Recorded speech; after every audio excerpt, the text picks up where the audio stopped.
کے کروڑوں فالوورز ہیں، تمہارے فالوورز تمہیں دیکھنے والے گناہ کی وجہ سے ہیں یا نیکی کی وجہ سے ہیں؟ کبھی سوچا کہ 1 کروڑ لوگ تمہیں دیکھتے ہیں مگر تمہارا ناچ گانا دیکھتے ہیں، تمہاری بے حیائی دیکھتے ہیں، اور وہ جب بھی دیکھتے ہیں سارا گناہ تمہیں بھی ملتا ہے؟ یہ کیوں نہیں سوچتے کہ یہ فالوورشپ کیا کرنی ہے؟ یار میرے اتنے فالوور، میرے اتنے چاہنے والے، میرے پاس اتنا پیسہ، ساری دنیا تمہیں چاہے اور رب نہ چاہے نا، سب برباد ہو جائے گا۔ ہاں جب رب نے چاہنا ہے ذلیل و خوار ہو جاتا ہے انسان، اور رب نے جس کے مقدر میں عزت لکھی ہے نا اسے ایسا عروج عطا فرماتا ہے۔ بتاؤ نا کون سا یوٹیوب، کون سا فیس بک تھا خواجہ غریب نواز کے زمانے میں؟ لوگ کہتے اتنے ملین فالوور، میں بتاتا ہوں دنیا کا کون سا مسلمان ہے جو میرے خواجہ غریب نواز کو فالو نہیں کرتا؟ امام حسین کے زمانے میں کون سا جناب فیس بک اور انسٹاگرام تھا، مگر کیسا رب کو راضی کیا۔ ارے وہ مسلمان کیسا جس کے دل میں امام حسین کی محبت نہیں ہے، سرکار کی آل کی محبت نہیں ہے؟ دلوں میں بستی ہیں یہ ہستیاں، کیوں؟ رب کو راضی کیا، رب نے سب کو راضی کر دیا۔ ہمارا پرابلم یہ ہے ہم سب کو راضی کرنے کے چکر میں اب رب کو ناراض کر رہے ہیں۔ نہ کرو ایسا، اللہ کو راضی کرو، اللہ کے حبیب کو راضی کرو، بس لوگ راضی ہو جائیں، دوست راضی ہو جائیں، بیوی راضی ہو جائے، بچے راضی ہو جائیں۔ ضرور کرو اپنے بیوی بچوں کو راضی، مگر ایسے راضی تو نہ کرو نا کہ اللہ ہی ناراض ہو جائے۔ لوگ کہتے کیا کرے، کر رہے ہیں جناب بچوں کی خوشی کے لیے۔ ارے ضرور کرو اپنے بچوں کو خوش، مگر ایسی خوشی نہ مناؤ کہ تمہارا رب ہی تم سے ناراض ہو جائے۔ وہ ناراض ہو گیا تو میں کدھر جاؤں گا؟ وہ میرا خالق ہے، وہ میرا مالک ہے، میں نے اسی کے دربار سے بخشش لینی ہے، وہ جنت کا بھی مالک ہے۔ اگر اس نے جنت کا دروازہ ہی مجھ پر بند کر دیا تو کیا کرنا ہے؟ میں نے ان دنیا کے دروازوں کا، لوگ کہتے ہیں جدھر جاتا ہوں لوگ دروازہ کھولتے ہیں۔ اگر گناہوں والی زندگی ہے، حرام روزی ہے، رب کو ناراض کر رہے ہو، جس دفتر میں جاتے ہو دروازہ کھل جاتا ہے، لیکن اللہ ناراض ہو گیا اور جنت کا دروازہ بند ہو گیا، کدھر جاؤں گا میں؟ پھر کون سی سورس کام آئے گی؟ پھر کون سا فالوئنگ کام آئے گی؟ پھر کون سا پیسہ کام آئے گا؟ خدا را زندگی ایسے گزارو کہ جب قبر میں جاؤں نا، پتہ ہے اللہ جس سے راضی ہوگا، جب وہ قبر میں جائے گا اس کو کیا کہا جائے گا؟ نم کا نومت العروس، سو جا کہ جیسے دلہن سوتی ہے۔ اللہ کرے کہ قبر میں جائیں تو ہمیں سننے کو ملے، ایسا نہ ہو کہ قبر میں جائیں تو مار پڑے، قبر میں جائیں تو سانپ اور بچھو آ جائیں، قبر میں جائیں تو آگ آ جائے۔ اے نرم بستروں پر سونے والوں، اے بڑے بڑے بیڈ روم اور بڑے بڑے ڈرائنگ روم کے خواب دیکھنے والوں، دنیا تو کر لی اچھی، اگر قبر میں کیڑے مکوڑے آ گئے تو کدھر جائیں گے؟ زندگی ایسے گزارو کہ قبر روشن ہو جائے، زندگی ایسے گزارو کہ قیامت کے دن پکار پڑے کہ یہ اللہ کا پیارا ہے۔ آپ کو پتہ ہے قیامت کے دن ایک اعلان ہوگا، سب نے سورہ یاسین پڑھی ہوگی، میں اس پہ ظن کرتا ہوں اور کئی بار سنی بھی ہوگی۔ اس میں ایک آیت ہے وَامْتَازُوا الْيَوْمَ أَيُّهَا الْمُجْرِمُونَ، اے مجرموں آج کے دن الگ ہو جاؤ۔ اور یہ حضرت آدم علیہ السلام کو کہا جائے گا کہ مجرموں کو الگ کر دو۔ حضرت آدم علیہ السلام کہیں گے کہ یا اللہ کتنوں میں سے کتنوں کو الگ کروں؟ لوگ کہتے ہیں میرے پاس ایسا کارڈ ہے کہ میں وی آئی پی لائن سے گزر جاتا ہوں، ایئرپورٹ پہ میرے پاس فلاں لاؤنج کی ہے، میں جاتا ہوں تو میں لائن میں نہیں لگتا، وی آئی پی لائن سے نکلتا ہوں۔ آؤ میں بتاتا ہوں قیامت کے دن بھی 2 لائنیں لگیں گی۔ قرآن کہتا ہے وَامْتَازُوا الْيَوْمَ أَيُّهَا الْمُجْرِمُونَ، اے مجرموں آج کے دن الگ ہو جاؤ۔ حضرت آدم عرض کریں گے مولا کتنوں میں سے کتنوں کو الگ کروں؟ ارشاد ہوگا اے آدم 1000 میں سے 999 الگ کر دو۔ 999 مجرموں کی لائن میں ہوں گے اور ایک بندہ ان 1000 میں سے نیکوکاروں کی لائن میں ہوگا۔ ساری دنیا میں وی آئی پی لائن میں کھڑا رہا، اور اگر قیامت کے دن مجرموں کی لائن میں کھڑا کر دیا گیا تو کدھر جاؤں گا؟ کبھی سوچا ہم نے؟ شراب پینے والا کیوں نہیں سوچتا؟ نمازیں قضا کرنے والا کیوں نہیں سوچتا؟ حرام روزی کمانے والا کیوں نہیں سوچتا؟ بس بینک بیلنس بڑھ جائے، عزت ملے دنیا میں، وہ کیوں نہیں سوچتا؟ اگر قیامت میں مجرموں کی لائن میں کھڑا کر دیا گیا کوئی سورس کام نہیں آئے گی، بلکہ کتابوں میں لکھا کہ اس دن باپ گناہ گاروں کی لائن میں ہوگا اور کوئی بیٹا نیکوں کی لائن میں ہوگا۔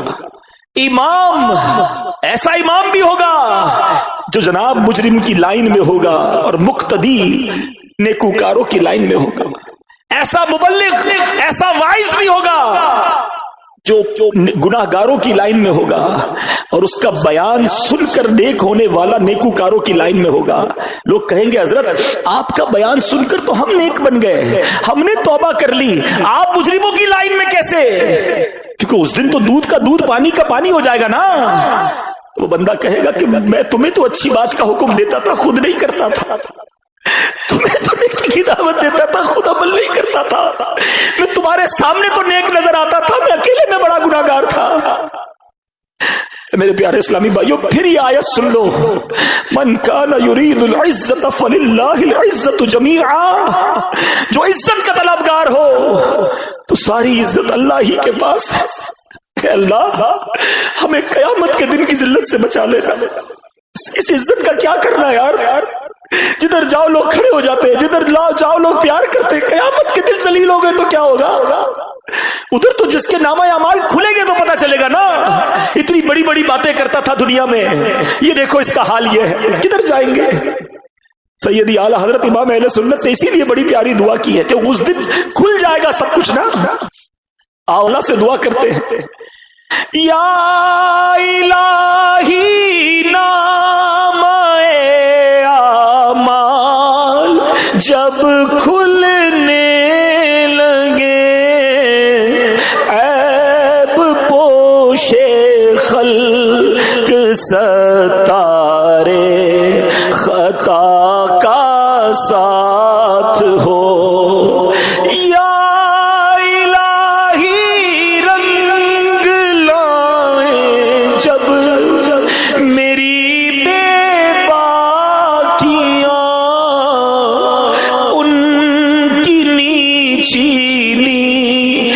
नजरों की हया का साथ हो, या इलाही जब हिसाबे खंदाए बेजारू लाए, चश्मे गिरियाने शफीए मुर्तजा का साथ हो। फंस गए प्यारे इस्लामी भाई, यकीन करें गुनाहों के दलदल में हम फंसते जा रहे हैं। कभी कभी तो समझ नहीं आता कि इतने उलझे हुए मामलात है, सिरा किधर से मिले, कैसे नेकियों के रास्ते पे चल पड़ूं, कैसे अल्लाह को राजी करूं, इतने गलत काम है, इतनी चीजें हैं। उलमा बड़ी प्यारी बात फरमाते हैं अल्लाह की राह की तरफ, राह खुदा की बहुत सारी मंजिलें हैं। मकाम वरा, मकाम ज़ुहद, मकाम फकर, मकाम सब्र, तवक्कुल, रिजा, कहते हैं इन तमाम सारी मंजिलों का जो सिरा है ना, पहला कदम जो है वो तौबा है। अगर आप वाकई अल्लाह की राह की तरफ चलना चाहते हो ना कि बस यार मैं किसी तरह तो अल्लाह की तरफ चल पड़ूं, तो पहला कदम जो है ना वो तौबा है। आप तौबा करें, अल्लाह करीम रास्ता खोल देगा, फिर नेकियां करना आसान होंगी, फिर इंसान करीब होता चला जाएगा अल्लाह की रहमत से। लेकिन पहला कदम तौबा है। और तौबा करने वाले मोमिन की मिसाल क्या है? सुनो, एक मर्तबा अल्लाह पाक के नबी हजरत ईसा अलैहिस्सलाम अपने हवारियों के साथ कहीं तशरीफ ले जा रहे थे। एक बहुत खूबसूरत हसीन और जमील परिंदा वहां आया और आपके सामने जमीन पर लौटपोट होने लगा। उसने अपने आप को जमीन पर इतना रगड़ा कि उसकी खाली उतर गई। अब वो सुर्ख, गंजा और इंतहाई बदसूरत नजर आने लगा। इसके बाद वो बहते पानी में गया, उसके बाद वो कीचड़ में गया, तो कीचड़ में लौटपोट हुआ तो और बदसूरत हो गया। पहले बाल उतर गए, अब जिस्म भी गंदा हो गया। उसके बाद वो बहते पानी में गया, वहां नहाया तो पहले जैसा हुस्न लौट आया, जिस्म से कीचड़ भी उतर गया, खाल भी नहीं आ गई, पहले जैसा हो गया। तो हजरत ईसा अलैहिस्सलाम ने पता क्या फरमाया अपने हवारियों से कि ये परिंदा तुम्हारे लिए निशानी के तौर पर भेजा गया है, कि मोमिन की मिसाल है। मोमिन बंदा जब गुनाह करता है ना, अपने आप को बदसूरत और गंदा कर लेता है, फिर जब वो तौबा करता है तो गुनाहों की सियाही उससे दूर हो जाती है और वो पहले जैसा हसीन और जमील हो जाता है। हाय हाय हाय, जरा गौर करें प्यारे इस्लाम, हमने क्या किया अपने साथ? कभी तसव्वुर तो करना, मैं दुनिया में किस लिए आया था, मेरे दिन रात किन कामों में गुजर रहे हैं। मेरी आंखें तो अल्लाह ने कुरान देखने को दी थी, कुरान पढ़ने को दी थी, इन आंखों से मैं क्या देख रहा हूं? मुझे जबान जिक्रुल्लाह करने के लिए दी थी, मैं इससे क्या बोल रहा हूं? मेरे कान तिलावत और नात और नेक बातें सुनने के लिए थे, मैं सुन क्या रहा हूं? दिन आने वाला है جب ملکul मौत आएंगे, मेरे जिस्म से मेरी रूह को खींच लिया जाएगा, मुझे अंधेरी कब्र में उतार दिया जाएगा, फिर अल्लाह की बारगाह में पेश होऊंगा, तो फिर मैं क्या कर सकूंगा? फिर तो कोई जवाब नहीं होगा ना। आपको पता है बंदे के पास अल्लाह करीम के दो राज हैं।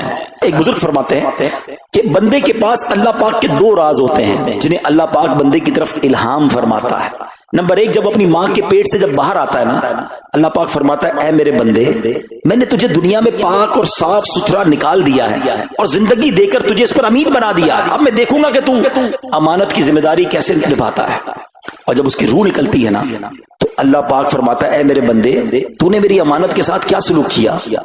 अगर तूने उसकी हिफाजत की, वादे पर कायम रहा और इस वादे को कायम करके मुझसे मुलाकात करेगा, तो मैं भी अपना कॉल पूरा करूंगा, और अगर तूने इसे जाया कर दिया तो मैं भी पकड़ फरमाऊंगा।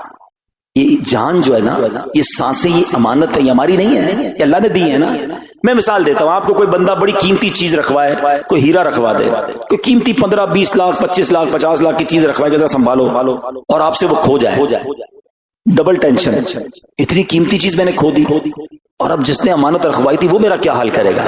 ऐसा ही है ना, ये सांसें अल्लाह ने दी हैं, ये जिंदगी अल्लाह ने दी है, अल्लाह ने अपनी इबादत के लिए दी है, उसे राजी करने के लिए दी है। हम क्या कर रहे हैं? हमारी सांसें गुनाहों में, हमारे दिन गुनाहों में, रातें गुनाहों में गुजर रही हैं। एक तो इन दिनों को जाया कर रहे हो, जब अल्लाह की बारगाह में जाएंगे तो जवाब क्या देंगे? खुदारा इस जिंदगी की इन अनमोल हीरो की कदर कीजिए, गुनाह मत कीजिए, गुनाहों की आदतों को छोड़ दीजिए। ऐ मेरे प्यारे इस्लामी भाइयों, ऐसे ऐसे नबी पाक के फरामीन है कि सुने तो बंदे को ख्याल आता है कि यार ऐसा करीम मौला है तो फिर मैं क्यों ना तौबा कर लूं।